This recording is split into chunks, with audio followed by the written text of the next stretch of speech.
मैं पैदा होते ही अपने परिवार से निकाल दिया गया था। मुझे मारने के लिए उन्होंने मुझे दुनिया के सबसे खतरनाक राक्षस अंडरग्राउंड शहर में फेंक दिया, खुद मरने के लिए। मैं एक ड्रैगन अंडे के रूप में फिर से जन्म लेता हूँ, वो भी 100 साल में एक बार मिलने वाला डबल योल्क वाला अंडा। एक बार में 2 बच्चे पैदा कर सकता हूँ। सोचा था पैदा होते ही दुनिया के शिखर पर खड़ा हो जाऊंगा, लेकिन सोचा नहीं था कि ड्रैगन जाति का रिवाज है एक बार में सिर्फ एक ही बच्चा पालना। अगर 2 या उससे ज्यादा अंडे हों तो उनमें से जो दिखने में खराब हो उसे खा जाते हैं। हालांकि माँ बाप ड्रैगन ने मुझे खाना नहीं चुना, लेकिन उन्होंने मुझे मौत का दूसरा रास्ता दिखाया और उस पर भी खूबसूरत नाम दे दिया। बच्चा तो उन्हें बस एक ही चाहिए। पति पत्नी को मजा आता है प्रक्रिया में, नतीजा तो सिर्फ साथ में मिला है। थोड़ा सोच विचार करके दोनों ड्रैगन ने मुझे खतरनाक अंडरग्राउंड शहर में फेंक दिया। यहाँ ऊंची श्रेणी के राक्षस घूमते हैं और मैं जैसा अति उच्च खून वाला उनका सबसे पसंदीदा खाना हूँ। इसलिए माँ बाप ड्रैगन को जरा भी चिंता नहीं थी कि मैं बदला लूंगा, और हुआ भी वैसा ही जैसा उन्होंने सोचा था, सिर्फ एक लेवल वाला। मेरा यहाँ जीना भी मुश्किल हो गया। हालांकि अपने छोटे से शरीर के सहारे चारों तरफ छिपकर मैं उन ऊंची श्रेणी के राक्षसों से बच गया, लेकिन काफी देर तक कुछ न खाने से मेरी जान धीरे धीरे निकलती जा रही थी। लेकिन जब मैं बिना सिर पैर के इधर उधर भाग रहा था, खाने के लिए कुछ ढूंढ रहा था, तभी अंधेरी गुफा में अचानक से हल्की खट्टी गंध आने लगी। हालांकि गंध बहुत खट्टी थी और थोड़ी बदबूदार भी, लेकिन बच्चे ड्रैगन की सहज प्रवृत्ति ने मुझे बताया कि ये खाने की खुशबू है, और वो भी सिर्फ ड्रैगन की सूंघने की शक्ति से ही पता चलने वाली खुशबू। मैं उस समय इतना भी नहीं सोच पाया। कुछ गुफाओं को पार करने के बाद आखिरकार मुझे खुशबू का स्रोत मिल ही गया। ये एक गोलाकार गुफा थी। गुफा के बीच में धंसी हुई जगह पर एक 20 मीटर लंबा ड्रैगन बैठा था, और वो भी 28 लेवल का उप प्रजाति का जमीनी ड्रैगन, जिसकी एक छींक मुझे मार सकती थी। खुशबू के स्रोत की ओर देखा तो पता चला कि लगभग 3-4 मेरे जैसे ही कद के जमीनी ड्रैगन के बच्चे माँ का दूध पी रहे थे। हालांकि जमीनी ड्रैगन को असली ड्रैगन नहीं कह सकते, लेकिन उनमें भी ड्रैगन का खून है।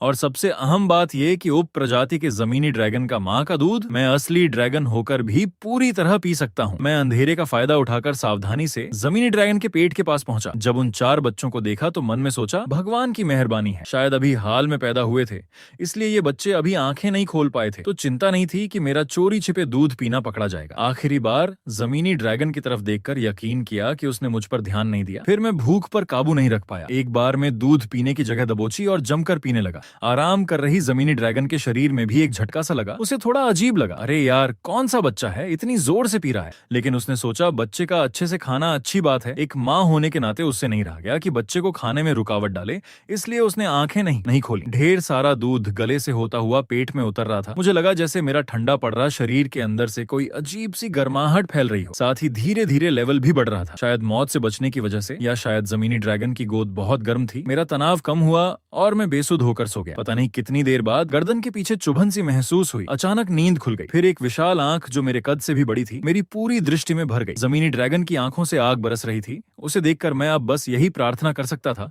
कि वो मुझे जल्दी चबाकर निगल ले ताकि दर्द कम हो। मैंने अपने हाथ पैर सिकोड़ लिए, आंखें बंद करके किस्मत के भरोसे छोड़ दिया। लेकिन बहुत देर तक इंतजार किया, मौत नहीं आई। आंखें खोलकर देखा तो जमीनी ड्रैगन मेरी तरफ नहीं देख रही थी, बल्कि किसी समय सिर घुमाकर उठ खड़ी हुई थी। उसने दूध पी रहे 4 जमीनी ड्रैगन बच्चों की तरफ देखा, फिर मेरी तरफ देखा। अचानक उसकी नजरों में कुछ जटिलता आ गई। शुरू का गुस्सा बदलकर सहानुभूति हो गई, फिर थोड़ी मजबूरी दिखी। आखिर में उसने कुछ देर सोचा, आंखें बंद करके एक लंबी सांस ली और मुझे धीरे से अपने बच्चों के ढेर में रख दिया। मैं हैरान रह गया। फिर जमीनी ड्रैगन की तरफ देखा तो वो मुझ पर ध्यान नहीं दे रही थी। दोबारा लेटकर खर्राटे लेने लगी और आसपास जिन बच्चों ने अभी अभी आंखें खोली थीं, वो नए भाई का स्वागत करते हुए उत्साह से मेरे चारों तरफ घूम रहे थे। 4 कुत्तों की तरह मुझे चाट चाट कर रहे थे। अरे यार, सच में माँ इस बदसूरत को गोद लेगी क्या? ये कितना अजीब लगता है। दिखने में एलियन और छिपकली के मिलन से पैदा हुआ लगता है। पास जाकर सुना तो पता चला ये सब मुझे ही गालियां दे रहे हैं। मैंने गुस्से से दहाड़ मारी। एकदम से चारों बच्चे वहीं थम गए। जाहिर है उन्हें नहीं पता था कि मैं बोल सकता हूँ। मुझे भी नहीं पता था कि इरादा समझने की क्षमता खुलने के बाद मैं न सिर्फ दूसरे राक्षसों की भाषा समझ सकता हूँ, बल्कि मेरी बात भी दूसरे राक्षस समझ सकते हैं। इस तरह मैं इस गुफा में 3 दिन आराम से बिता पाया। इस दौरान इन छोटे बच्चों के साथ रहना अच्छा रहा। हालांकि ये अक्सर मुंह से गंदी बातें करते थे, लेकिन बस इतना ही था, कभी मुझे सताया नहीं। मुंह से मुझे बहुत बुरा भला कहते थे, जैसे उन्हें मेरा दूध चुराकर पीना बहुत घृणित लगता हो। लेकिन असल में क्योंकि मैं सबसे छोटा, पतला और बदसूरत था, इसलिए हर बार सोते समय ये चारों मुझे बीच में घेर लेते थे। और जब भी गुफा के बाहर कुछ हलचल होती, ये चारों मुझे कसकर बचाते थे। मुंह से कहते थे, अरे बेकार कहीं के, पीछे हट, बाहर मत आना, वगैरह वगैरह। लेकिन असल में अपने काम से मुझे इस बाहरी व्यक्ति की रक्षा कर रहे थे। हालांकि मैंने चुपके से इन चारों का डेटा देखा था, मुझसे कहीं कम थे, लेकिन मैंने ये बात नहीं बताई। मैं एक दुर्लभ प्रजाति का अति उच्च श्रेणी का राक्षस हूँ। लेवल बढ़ने की रफ्तार इनसे ज्यादा है। इस दौरान मेरा लेवल तेजी से बढ़कर 9 हो गया, जबकि चारों जमीनी ड्रैगन बच्चे अभी भी सिर्फ 4 लेवल के थे। 3 दिन में मैंने दिल से इस जमीनी ड्रैगन परिवार को अपना परिवार मान लिया था। कम से कम अपने उन जन्म देने वाले माँ बाप से तो कहीं अच्छे थे। बस एक अफसोस था कि इन दिनों में मैं कभी जमीनी ड्रैगन माँ से बात नहीं कर पाया था। भले ही मैं पहल करके उसे नमस्ते कहता, वो ज्यादा से ज्यादा एक नजर देखती, जवाब बिल्कुल नहीं देती। मैंने सोचा था कि ये शांति भरे दिन ऐसे ही चलते रहेंगे, लेकिन अगली सुबह एक 35 लेवल का उप प्रजाति का कोमोडो राक्षस इस शांति को तोड़ने आ धमका। ये उप प्रजाति का कोमोडो राक्षस जैसे ही गुफा में घुसा, उसकी 4 आंखें उन 4 जमीनी ड्रैगन बच्चों पर टिक गईं। जाहिर है वो भूख से बेकाबू हो चुका था। जमीनी ड्रैगन ने तुरंत अपनी पूंछ से बच्चों को गुफा के कोने में फेंक दिया और खुद इस कोमोडो राक्षस के सामने आ खड़ी हुई। दोनों में भिड़ंत हुई और जल्दी ही जमकर लड़ाई शुरू हो गई, लेकिन अपने से ऊंचे लेवल के कोमोडो राक्षस के सामने जमीनी ड्रैगन को पीछे ही हटना पड़ रहा था। अंत में अपनी और अपने 4 बच्चों की जान बचाने के लिए वो कोमोडो राक्षस की नाक के सींग से छाती में छेद करवा बैठी। फिर भी उसने अपने दोनों पैरों से जमीन को जोर से पीछे धकेला। भले ही उसकी छाती में छेद हो गया था, फिर भी वो कोमोडो राक्षस को आगे नहीं बढ़ने दे रही थी। उसने अपने पंजों से कोमोडो राक्षस की गर्दन को जोर से दबाया, फिर गरजते हुए शार्क जैसा मुंह खोलकर कोमोडो राक्षस की पीठ पर जोर से काटा और मांस का एक टुकड़ा फाड़ लिया। इसी समय दोनों दैत्यों की टक्कर से गुफा में दरारें पड़ने लगीं। पत्थर एक के बाद एक गिरने लगे। मैं एक झटके में आधी हवा में कूदकर मुक्के और पैरों से गिरते पत्थरों को तोड़ने लगा, लेकिन गुफा ढहने की रफ्तार बहुत तेज थी। चारों बच्चों को बचाने में ही मेरी पूरी ताकत लग गई। माँ की मदद करने की ताकत ही नहीं बची। और वैसे भी मैं अगर मदद करने जाता तो कोमोडो राक्षस जैसे मोटी खाल वाले राक्षस के खिलाफ कुछ खास नहीं कर पाता, उल्टा अड़चन ही बनता। अचानक उप प्रजाति का कोमोडो राक्षस पागलों की तरह जोर लगाकर आगे बढ़ा। जमीनी ड्रैगन माँ की छाती में घुसा हुआ मोटा सींग इस अंधाधुंध जोर से चटकने लगा। फटी हुई छाती से अकल्पनीय पीड़ा हो रही थी। जमीनी ड्रैगन माँ अच्छी तरह जानती थी कि इस लड़ाई में उसके बचने की उम्मीद नहीं है। उसने आखिरी बार पीछे मुड़कर अपने बच्चों की तरफ देखा। खासकर मुझे बच्चों की जान बचाने के लिए जान लगाते देखकर उसकी आंखों में थोड़ी तसल्ली दिखी। उस समय तुम्हें नहीं खाया, ये बहुत अच्छा हुआ, जैसे वो ये कह रही थी। जमीनी ड्रैगन की खून से लथपथ आंखें एक बार जोर से खुली। उसने अपनी पूरी ताकत लगाकर कोमोडो राक्षस के सिर के पिछले हिस्से पर सिर मार दिया। ये सिर का वार इतना जोरदार था कि जमीनी ड्रैगन की खोपड़ी वहीं टूट फूट गई। जबड़ा भी चकनाचूर हो गया। कोमोडो राक्षस की खाल भले ही मोटी थी, लेकिन सिर का पिछला हिस्सा इस आत्मघाती हमले को सहन नहीं कर पाया। उसमें बड़ा गड्ढा बन गया। दोनों दैत्य जोर जोर से चीखते हुए जमीन पर गिर पड़े। लड़ाई खत्म होते ही गुफा का ढहना भी रुक गया। मैं तेजी से दौड़कर जमीनी ड्रैगन के पास पहुंचा, लेकिन उसका सिर लगभग चूर चूर हो चुका था, मानो मुझे बता रहा हो कि उसकी मौत तय है। बच्चे, मेरे बच्चे कैसे हैं? ये पहली बार था जब मैंने जमीनी ड्रैगन माँ को बोलते सुना। उसकी जान बस अब टूटती ही थी। टूटे हुए जबड़े से उसकी बात बमुश्किल समझ आ रही थी। जमीनी ड्रैगन माँ के सवाल पर मैंने अपने मन में पनप रहे अपराध बोध को दबाने की कोशिश की, क्योंकि उसके चारों बच्चे मर चुके थे। सभी गिरते पत्थरों के नीचे दब गए थे। गिरते पत्थरों की भरमार थी। पूरी ताकत लगाने के बाद भी मैं इतने सारे गिरते पत्थरों से नहीं बचा पाया था। जमीनी ड्रैगन के आखिरी सिर के वार से बड़े पैमाने पर ढाव आया। हालांकि मैं किसी तरह बच गया, लेकिन चारों बच्चे उनके साथ बिताए दिन आंखों के सामने तैर रहे थे। मैंने तो उन्हें अपना भाई बहन मान लिया था। कुछ ही मिनट पहले तक वो जीवित थे और अब सब पत्थरों के नीचे दबकर मर चुके थे। मेरे बच्चे, वो ठीक है ना? जमीनी ड्रैगन माँ की आंखें फूट चुकी थीं। उसने अपनी आखिरी सांसों में चिंतित होकर पूछा। उसकी आवाज में अपने बच्चों के प्रति प्यार साफ झलक रहा था। अचानक मेरे सीने में ज्वालामुखी फूट पड़ा, मानो दांत तोड़कर निगल जाऊं। मैंने धूप को जबरदस्ती दबाकर जितना हो सके हल्के स्वर में कहा, ठीक है, वो बस बेहोश हो गए हैं, सब ठीक है। सच? ये सुनकर जमीनी ड्रैगन माँ के चेहरे पर चैन की मुस्कान आ गई। मेरे मरने के बाद मुझे खा लेना। जमीनी ड्रैगन की बात सुनकर मैं ठिठक गया। हम अंडरग्राउंड शहर में पैदा हुए हैं, ये हमारा अभिशाप है, इसीलिए कोई भी संसाधन बर्बाद नहीं करना चाहिए। यही आखिरी पोषण है जो मैं अपने बच्चों को दे सकती हूँ।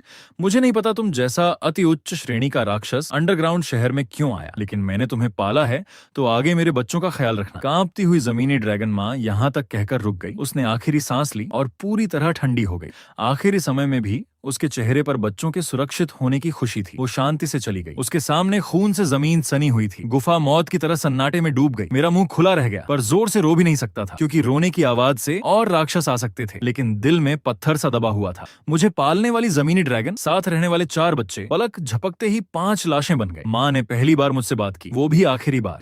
इस पल अपने जीवन में पहली बार मैंने लाचारी को महसूस किया, लेकिन हकीकत मुझे दुख में डूबने का समय नहीं देगी। एक जोरदार बैल की दहाड़ के साथ जो कोमोडो राक्षस मर चुका था, वो लड़खड़ाता हुआ उठ खड़ा हुआ। टूटे हुए सिर के साथ उसने जीत की दहाड़ मारी। उसकी नजरों में सामने बचा ये छोटा सा बच्चा ड्रैगन कोई खतरा नहीं था। लेकिन तुम्हें पता है मुझे इस अंडरग्राउंड शहर में फेंक दिए जाने के बाद सबसे अच्छी बात क्या लगी? सिर झुकाकर मैंने मुट्ठी बांध ली। इस विशालकाय राक्षस के सामने मेरी कांपती आवाज में जरा भी डर नहीं था, सिर्फ उत्साह था, वो ये कि मैं खुद तुम्हें मार सकता हूँ। ये कहकर मैं जोर से दहाड़ा और सीधा उप प्रजाति के कोमोडो राक्षस पर झपट पड़ा। कोमोडो राक्षस ने सोचा था कि सब खत्म हो गया, अब इस मेहनत की कमाई का मजा लेगा। तभी इस आखिरी बच्चे ने, जिसमें सबसे ज्यादा जीवन शक्ति थी, उस पर हमला बोल दिया। हालांकि उसकी हालत बहुत खराब थी, लेकिन उसकी मोटी खाल में छेद कर पाना मेरे लिए अभी भी नामुमकिन था। हालांकि एक रास्ता था, जीत का रास्ता दरअसल माँ ने पहले ही मेरे लिए बना दिया था। उसकी सुरक्षा को भेदने का तरीका है, माँ ने उसकी गर्दन के पिछले हिस्से पर जो घाव किया था। मैं जोर से दहाड़ा और एक चमक की तरह सीधे कोमोडो राक्षस के सिर के पिछले हिस्से पर जा पहुंचा। दोनों पंजों को जितना हो सके फैलाकर जोर से उस घाव में मारा और उसे फाड़ दिया। 3 दिनों में चुप रहने वाली माँ और 4 बच्चों के साथ खाना, सोना, ये सारे नजारे आंखों के सामने तैरने लगे। मारने की आग इतनी बढ़ गई कि दिमाग में इस कोमोडो राक्षस को मारकर बदला लेने के अलावा कुछ नहीं बचा। 3-4 घंटे बाद मैं जमीनी ड्रैगन माँ की लाश के पास आया, धीरे से उस पर हाथ रखा, माँ के शरीर की बची हुई गर्माहट महसूस की, लेकिन मैं दुख में ज्यादा नहीं डूबा। अंडरग्राउंड शहर में आंसुओं की कोई कीमत नहीं। जैसा माँ ने कहा था, राक्षसों का अंडरग्राउंड शहर में पैदा होना ही एक अभिशाप है। मौत कब आ जाए कोई नहीं जानता। मुझे बस अफसोस है कि मैं 4 भाई बहनों को नहीं बचा पाया। माँ, मैं उनकी जगह से भी अच्छे से जीऊंगा। होंठ हिलाकर मैं बुदबुदाया, पर आंख से एक बूंद भी नहीं गिरी। मैंने मुंह खोला और माँ के शरीर पर एक बार काटा और मांस का एक टुकड़ा निगल लिया। रुंधे गले को जबरदस्ती दबाकर आंसुओं और दर्द को पेट में उतार लिया। अपनों का मांस कितना कड़वा होता है, लेकिन जान बचाने के लिए उसे निगलना ही पड़ता है। चाहे कितनी भी उल्टी आए, एक बूंद भी बाहर नहीं निकाल सकता। मेरे पास कोई चारा नहीं था, वरना खून की गंध से दूसरे राक्षस आ सकते थे। आखिरी अंजाम यही होता कि मुझे भी खा लिया जाता। 3 दिन बाद मैं गुफा से बाहर निकला। हालांकि उस समय मेरा लेवल सिर्फ 18 था, लेकिन अति उच्च श्रेणी के राक्षस के विकास के फायदे से मैं 30 लेवल के निचले श्रेणी के राक्षसों का मुकाबला कर सकता था। मैंने अपने पंजों से छट छट की आवाज निकाली, होंठों पर एक मुस्कान लाते हुए इस अंतहीन अंडरग्राउंड शहर की तरफ देखा। आसपास कुल 3 राक्षस थे और मुझे भूख भी लगी थी। ये कहकर मैंने अंडरग्राउंड शहर से बाहर निकलने का पहला कदम रखा। अब मैं गुफा से बाहर निकले 5 दिन हो चुके थे। आसपास के इलाके के सभी मिनटोर मैंने साफ कर दिए थे और मेरा लेवल 20 तक पहुंच गया था। सूचना वर्तमान लेवल भर चुका है। अनुभव अंक प्राप्त नहीं किए जा सकते। कृपया जल्द से जल्द विकास की दिशा चुनकर नई लेवल सीमा खोलें। मुख्य ड्रैगन की सीधी विकास दिशा, जिसमें अधिक राक्षसों को समायोजित किया जा सकता है। छोटा ड्रैगन सामान्य विकास दिशा, इंद्रियाओं और गतिविधियां अधिक संवेदनशील होती हैं। विकृत ड्रैगन एक अलग रास्ते की विकास दिशा, कठोर वातावरण में कुछ समय जीवित रहने पर खुलने की संभावना होती है, जिसमें अधिक जीवन शक्ति और संवेदनशीलता होती है। लेकिन राक्षस के आकार और शरीर के विकास की संभावनाओं पर असर पड़ता है। सामने अचानक आए इस संकेत को देखकर मैंने इसके नियम को समझ लिया। हर 20 लेवल पर एक श्रेणी ऊपर जाने के लिए विकास करना ही होगा। लेकिन जैसे ही मैं सोच रहा था कि कौन सा विकास लक्ष्य चुनूं, पीछे से अचानक भारी दबाव महसूस हुआ। मेरी सतर्कता तुरंत चरम पर पहुंच गई। चारों तरफ देखा तो पता चला कि कब के आसपास 20 से कम उप प्रजाति के कोमोडो राक्षस घिर चुके थे और उनके पीछे से एक भयानक विशालकाय कोमोडो राक्षस बाहर आया। सूचना, लक्ष्य, युद्ध विशिष्ट उप प्रजाति कोमोडो राक्षस नेता, लेवल 88, प्रकार दुर्लभ, मध्यम श्रेणी का राक्षस। डेटा की इस कड़ी ने मुझे बता दिया कि मुसीबत आ गई है, लेकिन ये जाल साफ तौर पर कोमोडो राक्षस नेता ने बिछाया था, मुझे घेरे में फंसाया था। लेकिन मुझे हैरानी थी कि न कोई पुराना झगड़ा, न कोई नया रंजिश। कोमोडो राक्षस अचानक मेरे पीछे क्यों पड़ा? तभी मुझे कुछ याद आया। मैंने इरादा समझने की क्षमता खोली और उसे बात करने की कोशिश की। सुनकर कोमोडो राक्षस नेता ने पहले एक बार ठंडी सांस ली और फिर कहा, सोचा नहीं था कि हमारे इलाके में खाना लूटने वाला तू जैसा छोटा सा जीव निकलेगा। ये सुनकर मैं पूरी तरह समझ गया। मिनोटॉर कोमोडो राक्षसों का मुख्य भोजन थे और मैंने शुरुआती लड़ाई कौशल सीखने के लिए और अत्यधिक खाने की क्षमता के कारण मेरा खाना बहुत ज्यादा था। तो पिछले कुछ दिनों में मैं लगातार मिनोटॉर का शिकार कर रहा था, जिससे आसपास के इलाके में मिनोटॉर की संख्या काफी कम हो गई थी और इससे सीधे आसपास के कोमोडो राक्षसों के लिए खाने की कमी हो गई थी। हालांकि ये सब सोचकर मैंने कंधे उचका दिए। इंसान पर दया करो, इंसान तुम पर सवारी करेगा। ये बात अंडरग्राउंड शहर में सच है। जहाँ दबना है वहाँ दबो, जहाँ अकड़ना है वहाँ अकड़ो। अब अकड़ने का समय है। मैंने कमर पर हाथ रखकर सिर टेढ़ा किया। हाँ, मैंने ही खाया। तुम कोमोडो राक्षसों ने भी तो मेरी माँ को खाया था। लड़ना है तो आजा, मैं तैयार हूँ। ये कहकर मैंने पूरे शरीर में नीली हरी रोशनी जला ली। ऐसा लग रहा था जैसे मैं उससे जमकर लड़ने को तैयार हूँ, लेकिन दिल में मैं सोच रहा था कि कैसे भागूं। कोमोडो राक्षस नेता को भी उम्मीद नहीं थी कि ये छोटा सा जीव, जो उसके एक दांत के बराबर भी नहीं था, इतना अक्कड़ कर बोलेगा। फिर वो जोर से दहाड़ा और एक कदम बढ़ाकर हमला कर दिया। कोमोडो राक्षस नेता का विशाल शरीर मानो एकदम से ही मेरे सामने आ गया। फिर आसपास घेरे हुए दर्जनों कोमोडो राक्षसों ने एक साथ दहाड़ मारी। मुझे लगा मेरे हाथ पैरों की संवेदना एकदम से खत्म हो गई। मैं हिल भी नहीं सकता था। अगर अपने से कहीं ज्यादा लेवल वाले कोमोडो राक्षस का एक ही वार मुझ पर लग गया तो मैं जरूर मर जाऊंगा। इस पल मेरे दिमाग में कई तरह के उपाय आए, लेकिन सब बेकार थे। बचने का कोई रास्ता नहीं था। हालांकि उसी समय चारों तरफ से एक कान फाड़ देने वाली दहाड़ सुनाई दी। उसके साथ ही एक शुद्ध नीले रंग की रोशनी की किरण आई। बिना कुछ समझ पाने वाला कोमोडो राक्षस नेता उस 10 मीटर व्यास वाली रोशनी रोशनी की किरण में समा गया। आसपास के कई कोमोडो राक्षसों को चीखने का मौका भी नहीं मिला और वो जलकर राख हो गए। रोशनी और दहाड़ पूरे 1 मिनट तक रही, फिर धीरे धीरे गायब हो गई। गर्म हवा कम होने के बाद दूर से अचानक एक तालबद्ध कदमों की आवाज आने लगी। वो आवाज ऐसी लग रही थी जैसे किसी पहाड़ के पैर हो गए हों। हर कदम पर जमीन जोर से कांप रही थी। ये सब महसूस करते ही मेरी छठी इंद्री ने लाल अलर्ट बजा दिया। मैं तुरंत पास की एक चट्टान की दीवार के पीछे छिप गया। जब कदमों की आवाज पास आई तो मैंने दोनों जन्मों की सारी हिम्मत जुटाकर पीछे मुड़कर देखा। एकदम से मेरा दिल धड़कना बंद हो गया। पर्वत जैसा विशाल शरीर मेरी आंखों के सामने था। मैंने पहले उसका चेहरा नहीं देखा, बल्कि क्षमता सत्य ने दिखाया। पहला डेटा, लक्ष्य लेवियथन, लेवल 355, प्रकार अति उच्च श्रेणी का राक्षस। उसके भयानक गुणों के कारण लेवल और श्रेणी के अलावा सत्य उसके अन्य मूल्यों का पता नहीं लगा सका। इससे भी डरावनी बात यह थी कि मैंने सत्य के डेटा के नीचे ये 2 सूचनाएं देखी। घोषणा, ये जीव पूरे अंडरग्राउंड शहर का अंतिम बॉस है, कृपया इससे युद्ध करने से पूरी तरह बचें। चेतावनी, कृपया इरादा समझने की क्षमता से इससे संवाद करने का प्रयास न करें। जैसे जैसे कदमों की आवाज दूर होती गई, पूरी तरह सुनाई न देने तक, तब जाकर मैंने पहली सांस ली। पल भर पहले के एहसास को गौर से सोचा। मुझे याद है कि हालांकि मैं उसकी तरफ पीठ करके खड़ा था, लेकिन जब वो सबसे पास आया तो मुझे उसमें बर्फीली चुभन जैसी खून की प्यास महसूस हुई थी और मैं अभी जीवित था। इसका एकमात्र कारण ये था कि मैं उसके रास्ते पर नहीं था। जैसे इंसान चलते समय चींटी को कुचल देता है, इसलिए नहीं कि चींटी रास्ता रोक रही थी, बल्कि इसलिए कि चींटी खुद बेवकूफी से इंसान के पैरों के नीचे आ गई थी। जाहिर है कोमोडो राक्षस नेता वही चींटी थी।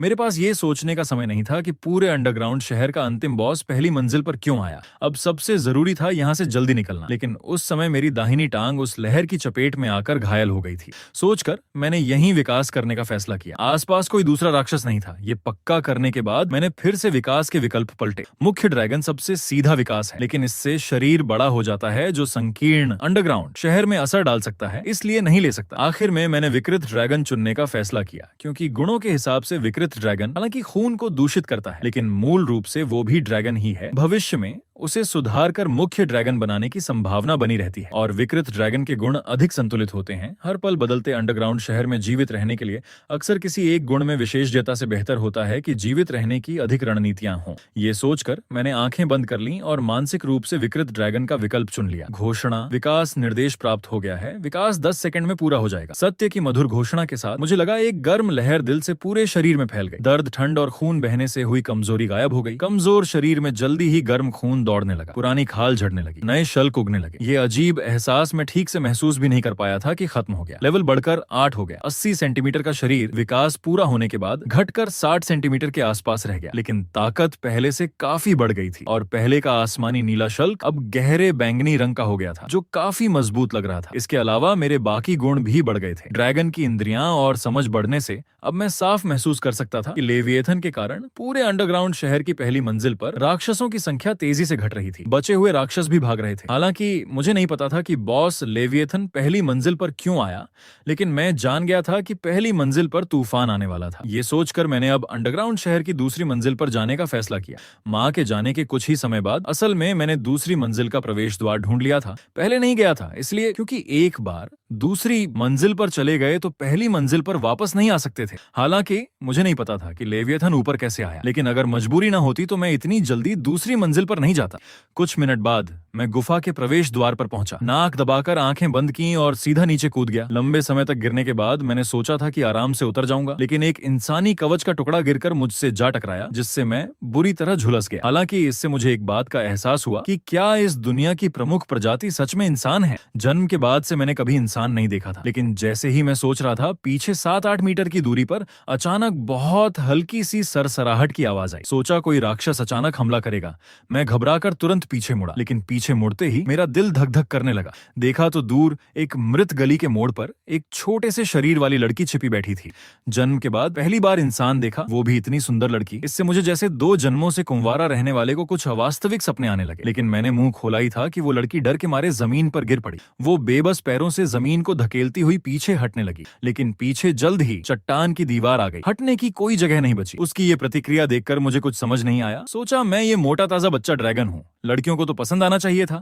मैंने शरीर नीचा किया, जैसे सड़क के कुत्ते को मनाते हैं। उस लड़की के पास जाने लगा। सुन, मेरा कोई बुरा इरादा नहीं है, बस पूछना है कि तू यहाँ कैसे आई। क्या मेरी बात समझ आ रही है? लड़की और भी डर गई, मुंह से कुछ बुदबुदा रही थी, जैसे भागूंगी तो मर जाऊंगी, नहीं भागी तो जरूर मरूंगी, या फिर जिंदा गुरु मुझे शक्ति दो। ऐसी बेमतलब की बातें। मैं थोड़ा घबरा गया, उसके पास जाकर बात समझाने की कोशिश की, लेकिन जैसे ही मैं उसके 2 मीटर के अंदर पहुंचा, वो अचानक उछल पड़ी, पूरी ताकत से एक लात मारी। मैं बिल्कुल तैयार नहीं था और दूरी भी बहुत कम थी। ये लात जैसे धीमी गति में दिख रही थी, लेकिन मैं चकित होकर उससे बच नहीं पाया। लात सीधे मेरे सिर के कनपटी पर लगी, जहां शल्क नहीं था, सबसे कमजोर जगह थी। फिर मेरी दृष्टि में ये शब्द दिखे, H1-1। मैंने सोचा कितनी बुरी लात है, जैसे किसी ने उंगली से हल्का सा छुआ हो। उस लड़की का डेटा देखा तो पता चला कितनी कमजोर है। लक्ष्य सही मार्ग का योद्धा, लेवल 19, प्रकार प्राचीन प्रजाति का इंसान मादा, प्रजनन मूल्य बहुत अच्छा। ये गुण तो पहली मंजिल पर भी टिक नहीं सकते।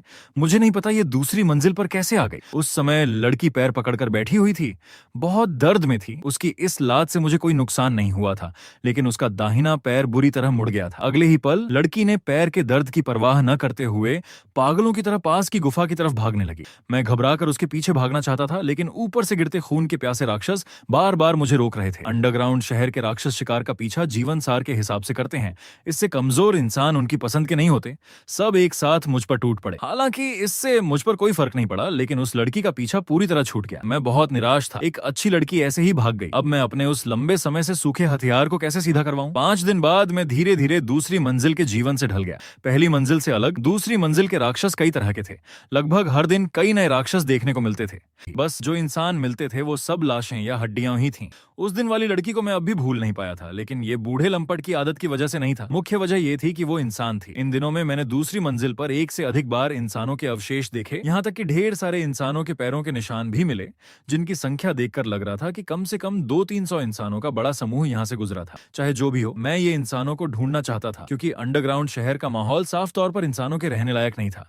चूंकि वो लोग अंडरग्राउंड शहर में घुसने का साहस कर रहे थे, तो उनके पास यहाँ से निकलने का कोई ना कोई जरिया भी होगा। कम से कम तर्क की दृष्टि से तो यही कहा जा सकता है। यही वो चीज थी जिसका मैं बेसब्री से इंतजार कर रहा था। बस अफसोस ये था कि पिछले कुछ दिनों में इंसानों के निशान ढूंढने की कोशिश करता रहा, लेकिन कोई नतीजा नहीं निकला। मिलते भी तो बस एक के बाद एक अवशेष ही थे। हालांकि जैसे ही मैं वहां से जाने को उठा, पीठ पर अचानक बिजली जैसी ठंडक महसूस हुई। मैं सहज रूप से घबरा गया। पीछे मुड़ने का समय नहीं था। सहजता से करवट बदलकर बच निकला। एक अत्यधिक दबाव वाली हवा की धार मेरे सिर के ऊपर से निकल गई। चट्टान की दीवार पर 4 गहरी लकीरें बना गई, जैसे बिल्ली ने कागज को नोच दिया हो। मैं सोचने का समय ले बिना तुरंत ड्रैगन की सुनने की क्षमता का उपयोग करके पता लगाया कि दूर कहीं एक छोटा जीव अविश्वसनीय गति से मेरी तरफ आ रहा था। मैं समझ पाता उस जीव की मेरी पीठ से दूरी 50 सेंटीमीटर से भी कम रह गई थी। मेरे रोंगटे खड़े हो गए। पीछे मुड़ने का समय नहीं था। फिर से करवट बदलकर बच निकला। तेज पंजे मेरे चेहरे के आसपास से बाल बाल बचकर निकल गए। दूर जाकर देखा तो मेरे चेहरे पर 4 घाव हो चुके थे। खून से आधा चेहरा लाल हो गया था। 2 वार में तेरी जान नहीं ली। यकीनन मेरे इलाके में घुसने की हिम्मत है। तुझ में कुछ तो दम है। ऐसा लगता है हम बात कर सकते हैं, लेकिन जैसा भी हो, जब से तू मेरे इलाके में आया है, जिंदा बाहर नहीं जाएगा। हालांकि मैं उसका चेहरा नहीं देख सकता था, लेकिन मैं साफ महसूस कर सकता था कि वो राक्षस मुझ पर ठंडी मुस्कान बिखेर रहा था। इतना कहकर वो इंसानी छाया बहुत तेज गति से मेरी तरफ झपटी। वो गति इतनी तेज थी कि आंखें देख नहीं सकती थीं। अकेले उसने ऐसा माहौल बना दिया जैसे दर्जनों लोगों ने मुझे घेर लिया हो। मैंने कभी सोचा नहीं था कि इतना मुश्किल दुश्मन सामना होगा। हालांकि जब तक मैं अपने महत्वपूर्ण अंगों को एक ही वार में खत्म होने से बचा लूं, थोड़े समय में मैं नहीं मरूंगा। लेकिन इस राक्षस की अविश्वसनीय गति ने मुझे बेबस कर दिया था। ऐसे घिसते रहे तो देर सबेर मर ही जाऊंगा। और दूसरी बात, दुश्मन साफ तौर पर मुझे मारने के इरादे से आया था। भागना भी इतना आसान नहीं था। इस बेहद मुश्किल स्थिति में मैंने तुरंत सत्य की क्षमता वृक्ष सूची खोली। इन दिनों मैंने इस सुविधा पर भी कुछ शोध किया था। देखने में जटिल लगता है, लेकिन ज्यादातर किसी न किसी क्षमता के नजदीकी या व्युत्पन्न रूप होते हैं। पिछली क्षमता खोले बिना अगली क्षमता नहीं खोली जा सकती, और शुरुआती क्षमता वृक्ष की क्षमताओं को मैं पहले से ही अच्छी तरह याद कर चुका था। बस ऐसी स्थिति से निपटने के लिए खोला ड्रैगन संवेदना और एकाग्रता की क्षमता सक्रिय हो गई। मैंने आंखें खोली, तुरंत ही आंखों की दुनिया बदल गई। हालांकि ये क्षमता छठी इंद्रिय से थोड़ी अधिक सटीक थी, लेकिन व्यावहारिक लड़ाई में ये निर्णायक भूमिका निभा सकती थी। मैंने पीछे मुड़कर मुक्का मारा, अपनी पीठ के पीछे की हवा पर जोर से वार किया। सिर्फ धमाका की आवाज हुई। एक परछाई मेरे मुक्के से टूट गई। वो काली परछाई अचानक घबरा गई। उसे समझ नहीं आया कि ये बच्चा ड्रैगन, जो अभी तक उसके सामने बेबस था, उसकी गति अचानक इतनी कैसे बढ़ गई। मैंने बिना कुछ कहे एक ड्रैगन की आग उगल दी। उस राक्षस के चीखने का मौका भी नहीं मिला। ढेर सारी नीली आग ने पल भर में पूरी अंडरग्राउंड गुफा को जला डाला। मैं हाँफ रहा रहा था। जल्दी से अपना डेटा चेक किया, बहुत अधिक खर्च हो गया था। लेकिन उस समय मैं इसका ध्यान नहीं रख सका क्योंकि मैंने देखा कि मेरे अनुभव अंकों में कोई बदलाव नहीं आया था, यानी दुश्मन अभी मरा नहीं था। इससे मेरा दिल बैठ गया। शून्य दूरी पर सीधा ड्रैगन की आग खाने के बाद भी नहीं मरा, ये कोई मामूली बात नहीं थी। मैं आगे बढ़ा, कोने में जले हुए राक्षस को देखा, तभी जाकर मेरा दिल थोड़ा शांत हुआ। हालांकि जब उसका चेहरा साफ दिखा तो मेरा पूरा मन बुरी तरह उदास हो गया। लक्ष्य बिल्ली दानव, LV51, इंसानी रूप, प्रकार पौराणिक, मध्य श्रेणी राक्षस, रूपांतरित, प्रजनन मूल्य अत्यधिक उच्च। निकले सूचना पटल को देखकर मेरे सीने में एक अजीब सी ठंडक दौड़ गई। सोचा तो था कि एक बिल्ली दानव को मार ही डाला था। मैं जीवन श्रृंखला के शीर्ष पर बैठा ड्रैगन राज परिवार का ड्रैगन हूँ, जिसके पास अपार शक्ति और लगभग अनंत जीवन है, यहाँ तक कि इंसानी रूप भी धारण कर सकता हूँ। लेकिन मैं इससे बहुत दुखी था क्योंकि सबसे निचली प्रजाति का जमीनी ड्रैगन भी इंसानों की दुनिया में चला जाए तो लड़कियां उसके ऊपरी शरीर पर दिल रखती हैं, निचले शरीर पर भूलना मुश्किल होता है। लेकिन मैं अंडे से निकलते समय डबल योल्क वाला था, एक बार में 2 बच्चे पैदा कर सकता हूँ। ड्रैगन जाति के रिवाज के अनुसार एक बार में सिर्फ एक ही बच्चा पालती है और मेरी प्रतिभा अच्छी नहीं थी। मैं सीधे माँ बाप के हाथों खतरनाक अंडरग्राउंड शहर में फेंक दिया गया। सोचा था इस जीवन में मेरा हथियार फिर कभी सीधा नहीं होगा, लेकिन आज अचानक मुझ पर हमला करने वाली एक बिल्ली दानव ने मेरी सोच बदल दी। बिल्ली दानव अंडरग्राउंड शहर की दूसरी मंजिल पर आम राक्षस होते हैं, दिखने में बिल्ली जैसे, चेहरा इंसानों से मिलता जुलता होता है और उनकी 2 पूंछ होती हैं। ये तो बहुत सामान्य राक्षस होना चाहिए था, लेकिन मैंने कभी सोचा नहीं था कि आज मैं यहाँ एक ऐसी बिल्ली दानव से मिलूंगा जिसने इंसानी रूप धारण कर लिया है। बिल्ली के कान और पूंछ को छोड़ दें तो पूरा शरीर चाहे जैसे भी देखो इंसान ही लगता है। हालांकि उसका शरीर 80% से अधिक जल चुका था, लेकिन फिर भी देखा जा सकता था कि इस इंसानी रूप वाले राक्षस की मूल शक्ल मेरी पसंद के अनुकूल थी, जिससे मैं हमेशा फैसले लेने में सख्त रहने वाला भी उसे मारने से झिझक रहा था और मुझ में जीवन पैदा करने की जिज्ञासा और इच्छा भी जागने लगी थी। क्या हुआ, क्यों नहीं मार रहा मुझे म्याऊ? उस बिल्ली कान वाली लड़की ने उस समय मुझे बुरी नजर से देखा, जिससे मैं कुछ देर के लिए समझ नहीं पाया कि क्या करूं। काफी देर सोचने के बाद मैं एक ऐसा कारण लेकर आया जो ठीक ठाक लगा। बिल्ली का मांस अच्छा नहीं लगता, खट्टा और बेस्वाद होता है, और मुझे तू ऐसे मुझ पर हमला करती हुई पसंद नहीं है। रूप बदल चुकी बिल्ली दानव ने एक बार ठंडी सांस ली। सोचा मैं उसे दयनीय देखकर सहम गया हूँ, मार नहीं पा रहा। तूने आज मुझे नहीं मारा तो कल मैं तुझे मार डालूंगी म्याऊ। उसकी धमकी पर मैंने कोई ध्यान नहीं दिया, बस हैरान था कि तूने मुझ पर हमला क्यों किया। आमतौर पर मैं 24 घंटे दूसरे स्तर का ड्रैगन तेजस्विता फैलाता रहता हूँ, हालांकि इस क्षमता से कोई नुकसान नहीं होता, लेकिन ये दूसरे राक्षसों को बता देता है कि मैं चुनौती देने लायक नहीं हूँ, इसलिए आमतौर पर कोई राक्षस मुझ पर हमला नहीं करता। उसने जवाब नहीं दिया तो मैंने फिर से सख्ती से वही सवाल दोहराया। तब उस लड़की जैसी बिल्ली दानव ने मुझे नाराजगी से देखा। तू मेरे इलाके में आया और मेरे इलाके में हगने लगा म्याऊ, तो मैं तुझे न मारूं क्या? ये सुनकर मैं थोड़ा अचंभित हुआ। याद आया अभी अभी मैं इस गुफा में आया था, वाकई में शौच करने के लिए, लेकिन ये तो अंडरग्राउंड शहर है। बाहरी दुनिया के जानवरों की प्रवृत्ति यहाँ भी लागू होती है क्या? 100 कदम पीछे हटकर सोचा तो मादा बिल्ली की भी तो अपनी सीमा होती है। बस इतनी सी बात के लिए मुझे ये थोड़ा अजीब लगा। इतनी छोटी बात कहलाती है म्याऊ? उस लड़की जैसी बिल्ली दानव बहुत गुस्से में बोली। तू इतना ताकतवर है, दूसरी मंजिल पर भी एक ताकतवर राक्षस ही होगा, इतनी सामान्य बात भी नहीं जानता म्याऊ। असल में मैं अंडरग्राउंड शहर में आए अभी 1 महीना भी नहीं हुआ। ये सुनकर वो बिल्ली दानव चौंक गई। नामुमकिन, बाहर का माहौल इतना अच्छा है, जंगलों में आजादी से घूमना, कुछ तो इंसानों की नजरों में आकर उनके सवारी बन जाते हैं, खाने पीने की चिंता नहीं रहती म्याऊ। फिर यहाँ हमारे इस पक्षी चिड़िया से भी बदतर अंडरग्राउंड शहर में क्यों आएगा म्याऊ? बाहर अच्छा है। बिल्ली दानव की बातों ने मुझे कुछ सोचने पर मजबूर कर दिया। राक्षस, जंगलों में रहने वाले राक्षसों को खाने पीने की कोई कमी नहीं होती, लेकिन अंडरग्राउंड शहर के खतरनाक माहौल के अभ्यास के बिना जब इंसान उनका बड़े पैमाने पर शिकार करते हैं तो वो बिल्कुल बेबस हो जाते हैं। जहां तक इंसानों के सवारी बनने की बात है, शायद कुछ इंसान अपने सवारी जानवरों के साथ अच्छा व्यवहार करते हैं, लेकिन ज्यादातर को आजादी छीनकर बेरहमी से उनकी ताकत का दोहन किया जाता है। खलिहानों में पले मुर्गियों से कोई फर्क नहीं होता। अंडरग्राउंड शहर में आए 1 महीने में मुझे सबसे बड़ा एहसास ये हुआ है कि अंडरग्राउंड शहर राक्षसों का कठोर पालना है और वही उनका अंतिम ठिकाना भी है। ये बात मैं उसे समझाने की जहमत भी नहीं उठाना चाहता था। उस समय वो लड़की जैसी बिल्ली दानव दर्द से कराहने लगी। तू किस बात का इंतजार कर रहा है म्याऊ? मैं हार गई, मुझे मार डाल। क्या तुझे मुझे तड़पता देखना बहुत अच्छा लगता है म्याऊ? उस बिल्ली दानव के स्वर में जरा भी डर नहीं था, बिल्कुल उलट, उसमें एक तरह की आजादी का एहसास था, जैसे वो मौत से मुक्ति पाना चाहती हो। इससे मुझे वो बात याद आ गई जो माँ ने कही थी, हम राक्षसों का अंडरग्राउंड शहर में जन्म लेना ही एक अभिशाप है। अब तक मैं इरादा समझने की क्षमता का इस्तेमाल बहुत कम करता था। डर था कि राक्षसों की मरते समय की दया याचना सुनकर मेरा दिल पिघल जाएगा। आखिर मैं भी दिल से एक इंसान हूँ, मुझ में बुनियादी सहानुभूति और दया है, लेकिन ये भावनाएं कई बार जानलेवा साबित होती हैं। और आज शायद मेरी लंपट आत्मा की वजह से या शायद किसी और वजह से उस बिल्ली दानव की दयनीय हालत देखकर मैं थोड़ा हिचकिचाने लगा। लेकिन मैं इतना इतना बेवकूफ नहीं था कि उसे छोड़ दूं और फिर कभी वो मुझे मार डाले। हालांकि जैसे ही मैंने अपना पंजा उठाया उसे मारने के लिए, एक जोरदार धमाके ने मेरा हाथ रोक दिया। फिर पूरी अंडरग्राउंड शहर की दूसरी मंजिल जैसे भूचाल आने लगी। वो इंसान फिर हाथ डाल रहे हैं क्या? सच में मौत से नहीं डरते म्याऊ? बिल्ली दानव ने तुरंत पास की चट्टान पकड़ ली ताकि उछलकर दूर न जाए। बिल्ली दानव की बात सुनकर मेरे मन में एक विचार कौन था। मैंने तुरंत पूछा, कौन से इंसान? कुछ दिन पहले इंसान फिर से अंडरग्राउंड शहर पर चढ़ाई करने आए थे और फिर से दूसरी मंजिल के बॉस से बुरी तरह हार गए थे। लगता है कुछ मुखिया इंसान सबसे कम उम्र के लोगों को लेकर भाग गए। बाकी के कुछ मजबूत लोग दूसरी मंजिल पर ही रुके हुए हैं।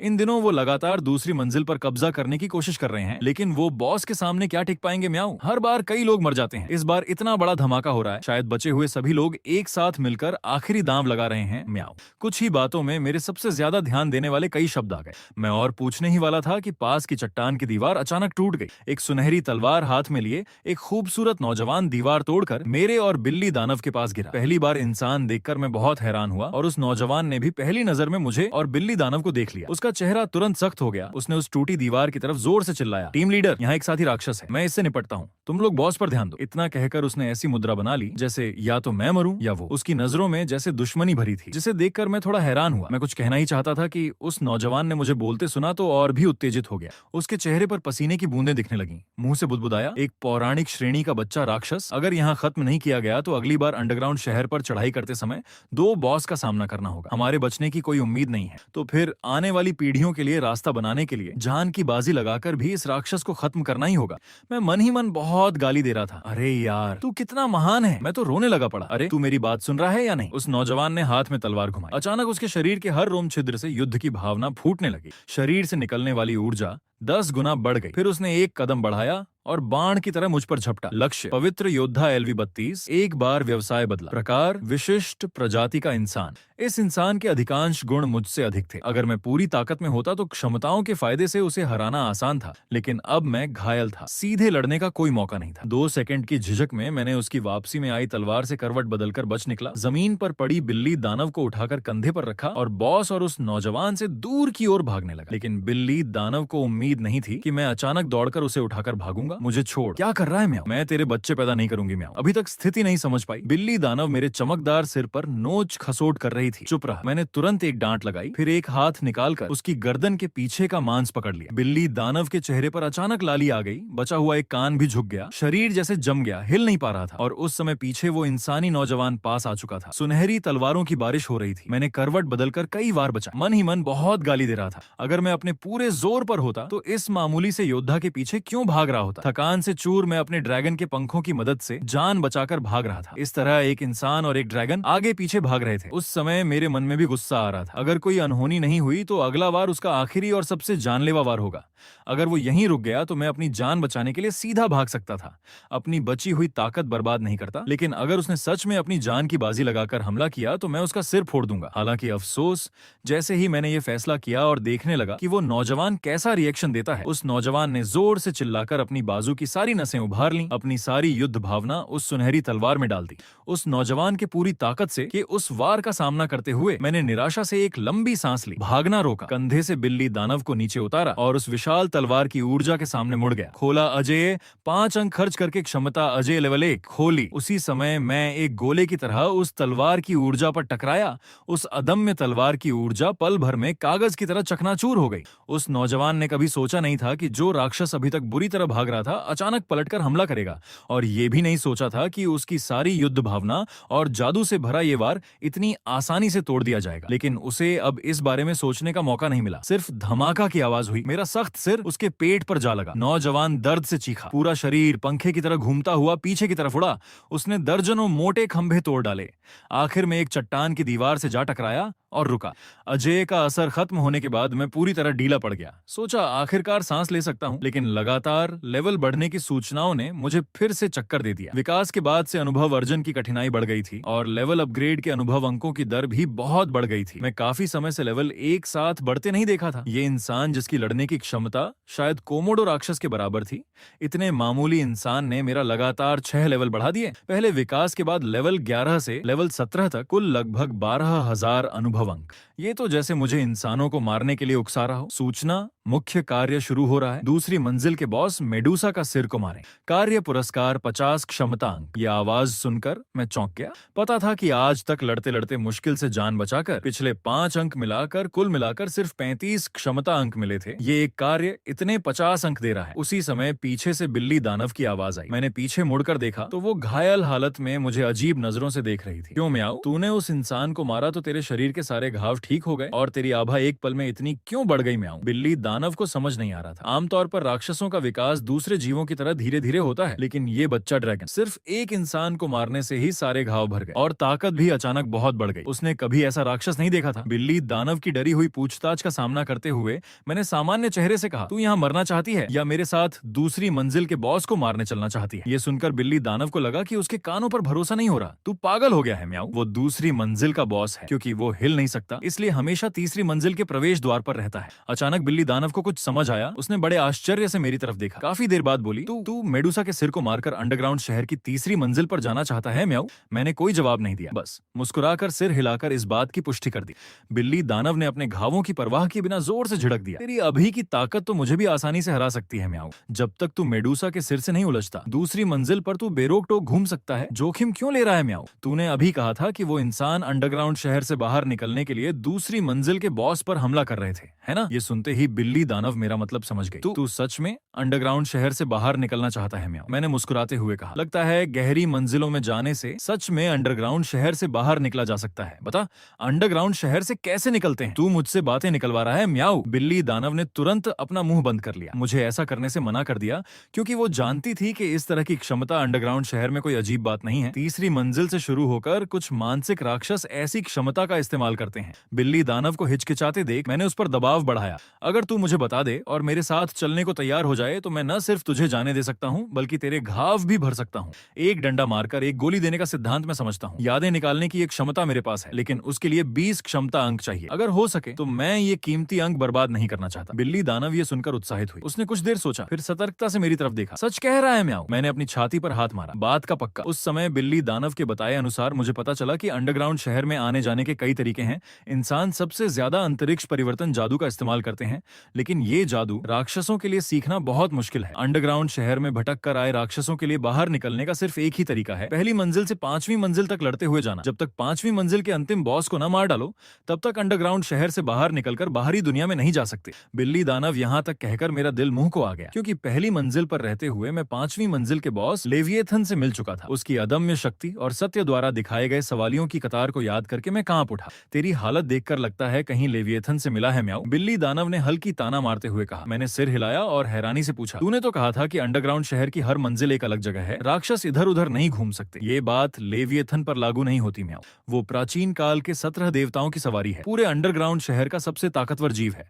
वो अंडरग्राउंड शहर की किसी भी मंजिल पर आ जा सकता है। लेविएथन को कोई नहीं मार सकता, कोई उसे रोक नहीं सकता म्याऊ। वो यहाँ सिर्फ इसलिए है क्योंकि वो यहाँ रहना चाहता है। तो अंडरग्राउंड शहर से बाहर निकलना आखिरकार बस एक सपना ही है म्याऊ। यहाँ तक कहकर बिल्ली दानव थकान से चूर होकर जमीन पर गिर गई। उसके घाव गंभीर थे, उसकी जीवन शक्ति लगातार कम हो रही थी। अगर ऐसे ही रहा तो 10 मिनट में उसकी जान निकल जाएगी। उसे देखकर मैंने सोचा, 4 क्षमता अंक खर्च करके उपचार क्षमता और शांत करने की क्षमता खोली। बिल्ली दानव के सारे घाव भर दिए। वो एकदम से जमीन से उछलकर खड़ी हो गई। हैरानी से अपने हाथ पैर देखने लगी। तूने क्या किया म्याऊ? मैंने उससे बात करने की जहमत नहीं उठाई, सीधा बोला, हालांकि मैं तुझे अंडरग्राउंड शहर से बाहर निकलने का वादा नहीं कर सकता, लेकिन कम से कम यहाँ दूसरी मंजिल पर मैं तुझे बेफिक्र जीवन दे सकता हूँ। क्या तू मेरे साथ चलना चाहती है? बिल्ली दानव अभी भी हैरानी से उबर नहीं पाई थी। उसने उस ड्रैगन की तरफ देखा जो न काला था न भूरा। काफी देर बाद बोली, तेरा मतलब मेडूसा के सिर को मारना है? मैंने सिर हिलाया। तेरी ताकत बहुत अच्छी है। अब तक दूसरी मंजिल पर मैंने जितने भी राक्षस देखे हैं उनमें से तू सबसे ताकतवर है। ये सुनकर बिल्ली दानव को बहुत गर्व हुआ। ये तो है ही म्याऊ,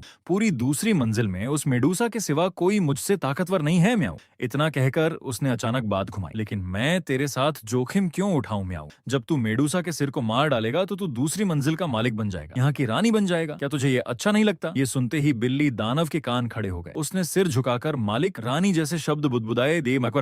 काफी देर बाद उसने लाल चेहरा उठाकर मेरी बात मान ली। तूने मेरी जान बचाई तो मैं तेरी एक बार मदद कर देती हूँ म्याऊ। वैसे तू आखिर है क्या, ड्रैगन है या कुत्ता म्याऊ? ड्रैगन कैसा? जरा भी नहीं लगता म्याऊ। क्या मैं कुत्ता लगता हूँ? छोटा काला कुत्ता, पेट बड़ा है, सिर भी कुत्ते जैसा है। आगे से तुझे कुत्ता कहूंगी। मैं बेजार हो गया। तू कुत्ता नहीं है क्या? उस इंसान को थकाकर मार डाला, फिर मुझे घायल किया, फिर ठीक किया। बता, क्या तू चाहता है कि मैं तेरे बच्चे पैदा करूं? म्याऊं। मैं अभी 1 महीने का हूँ, बाल भी नहीं उगे। मैंने अपने दुखते सीने को दबाया। कोई बात नहीं, जो मन में आए बुला ले। तेरा नाम क्या है? बिल्ली दानव ने होंठ फड़काए। मेरा कोई नाम नहीं है। अंडरग्राउंड शहर के राक्षसों के नाम नहीं होते। और इसी सीन के साथ ये एपिसोड खत्म होता है। दोस्तों, अगर इस वीडियो में 500 कमेंट और 1000 लोग हाइप करते हैं तो इसका अगला पार्ट पूरे 2 घंटे का आएगा। वीडियो देखने के लिए धन्यवाद।